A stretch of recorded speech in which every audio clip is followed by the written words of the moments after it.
Hola, mi hermana, bienvenida a este espacio donde hemos propuesto enfocarnos por un periodo de tiempo en abarcar el tema de si la crianza respetuosa es bíblica. He desarrollado esta serie con base en mi trabajo de grado del seminario, en mi maestría en teología, un trabajo que ha requerido horas de investigación sobre un tema que me apasiona y que yo sé que tú lo sabes, la crianza. Yo espero que esto te edifique. Como creyentes estamos siempre expuestas a adoptar las corrientes de este mundo. Nosotras anhelamos criar a nuestros hijos y en muchas ocasiones queremos hacerlo en una manera totalmente opuesta a la que fuimos criadas. No sé si tú vengas de un hogar violento o no, o si no vienes de un hogar así, yo sé que vienes a este espacio a buscar una respuesta bíblica de cómo criar a tus hijos en el camino del Señor. Al llegar a la maternidad llegamos con tantos temores y no queremos repetir experiencias. Como creyentes debemos buscar la verdad. La crianza respetuosa ofrece propuestas valiosas sobre cómo contenerte como padre u opciones sobre cómo dirigirte al niño. Sin embargo, si la crianza respetuosa se limitara solamente a esto, no habría ningún problema. El problema, mi hermana, es que cuando nos adentramos en el corazón de este modelo, vemos que no hay forma de que la crianza respetuosa y la crianza bíblica puedan concordar sin poner en riesgo algunas de nuestras convicciones. Quiero que de este espacio te vayas segura, creyendo que la verdadera crianza respetuosa, la crianza que vela por el alma y por la vida de tu hijo, es la crianza bíblica. La forma en la que Dios ha manifestado cómo criar a nuestros hijos se encuentra únicamente en su palabra. No nos amoldemos a este siglo, mi hermana, sigamos viendo a Cristo, quien es la única esperanza para nuestra maternidad. Tal vez tú te preguntes, ¿por qué estamos tocando temas tan tediosos en estos primeros capítulos sin ir directamente al punto y decir, ¿es bíblica? ¿No es bíblica? Y así concluir toda esta serie. Déjame decirte desde ya que la crianza respetuosa no es un modelo bíblico. Muchos de sus postulados van en contra de lo que para nosotras es la antropología bíblica. Sin embargo, lo que persigo con estos capítulos es capacitarte, mi hermana. Por eso iniciamos estos primeros capítulos llenándonos de fundamento bíblico, del que sea necesario, para ir adentrándonos en otros temas relevantes de nuestra investigación y comprendiendo por qué o cómo la Biblia ve al ser humano. Solo así nosotras vamos a poder comprender cuál es la propuesta de la crianza respetuosa, cómo concibe al ser humano y de qué manera a partir de esta visión ha estructurado su modelo. Para este segundo capítulo vamos a estar tocando tres temas fundamentales. Primero, vamos a hablar de la caída del hombre. En segundo lugar, vamos a hablar del pecado original y su transmisión. Y en tercer lugar y último, la doctrina de la depravación total. Todo esto nos va a ayudar a nosotras a tener un entendimiento de la caída, de la naturaleza pecaminosa del ser humano, algo que todos tienen, incluso los niños, porque esto es algo de la naturaleza humana. Así que adentrémonos, vamos a iniciar hablando de la caída del hombre. Y es que la caída del ser humano es un evento central para entender la condición presente de la humanidad, el propósito del plan redentor de Dios. El hombre no fue creado pecador, sino con una naturaleza buena, justa y conforme a la imagen moral de Dios. Sin embargo, a causa del pecado, todos los aspectos que conforman esa imagen, como el razonamiento, la voluntad y las facultades morales, se han visto corrompidos, afectando profundamente la naturaleza humana. Sin embargo, mediante un acto voluntario de desobediencia, Adán y Eva introdujeron el pecado en el mundo, afectando a toda la humanidad. Esto lo puedes ver en Romanos capítulo 5, versículo 12. Y es que el pecado no solo corrompió la naturaleza humana, sino que trajo muerte espiritual, separación de Dios y un estado de incapacidad moral para cumplir con la voluntad divina. A diferencia de las narrativas vagas de otras religiones o cosmovisiones, la revelación bíblica es clara al señalar que el pecado tiene un origen específico, que su causa no es Dios, sino la libre elección del hombre, quien siendo creado con la capacidad de obedecer, eligió rebelarse contra su creador. El hombre tenía la posibilidad real de obedecer y permanecer en comunión perfecta con Dios. Su desobediencia no fue resultado de una falta en la creación de Dios, sino en una decisión voluntaria que trajo consigo una ruptura total. Este evento subraya la gravedad del pecado y la necesidad de un Salvador.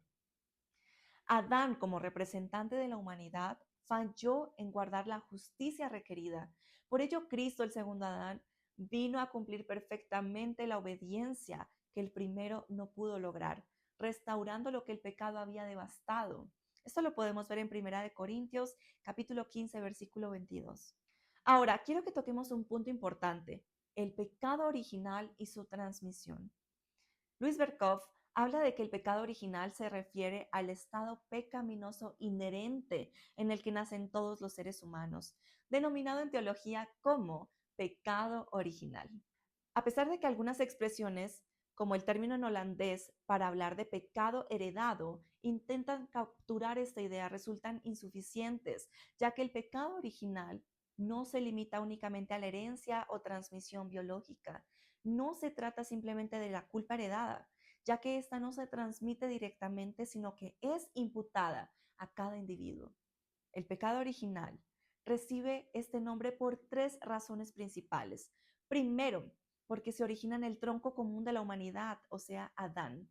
Segundo, porque está presente en cada ser humano desde su nacimiento, lo que demuestra que no es el resultado de la imitación. Y tercero, porque constituye la raíz de todos los pecados concretos que el ser humano comete a lo largo de su vida. Es fundamental evitar el error de pensar que el pecado original forma parte de la naturaleza creada por Dios, ya que eso implicaría que el Creador hizo al hombre pecador desde su origen. Históricamente, los primeros padres de la Iglesia no abordaron de manera sistemática la doctrina del pecado original. Los padres griegos consideraban la corrupción humana como una enfermedad física transmitida desde Adán, pero sin atribuirle la naturaleza del pecado ni cargarla de culpa. Según ellos, la caída no afectó directamente la libertad de la voluntad, sino que la hizo de manera indirecta a través de la corrupción física heredada. Esta perspectiva culminó eventualmente en el pelagianismo, que negó la existencia del pecado original. En contraste, la tradición latina, representada por Tertuliano, entendió el pecado original como una infección hereditaria que no eliminaba por completo la presencia de algo bueno en el ser humano. Ambrosio, por su parte, avanzó en esta línea al considerar el pecado original no solo como una corrupción, sino como un estado permanente de culpabilidad.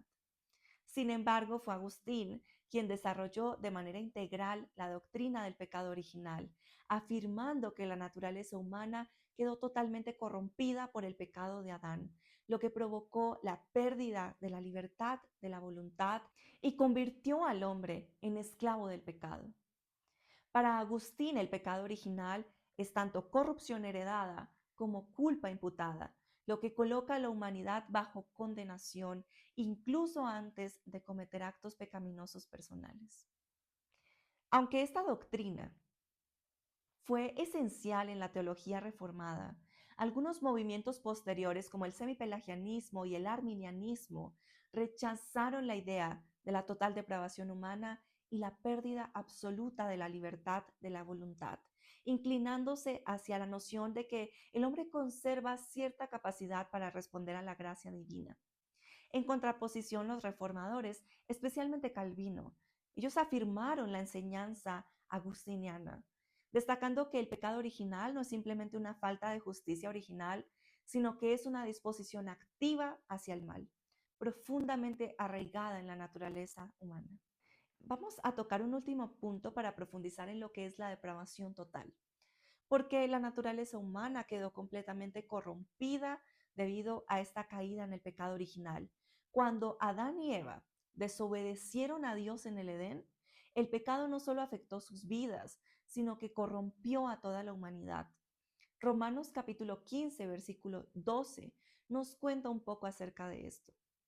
Desde entonces el pecado ha contaminado cada aspecto de nuestro ser.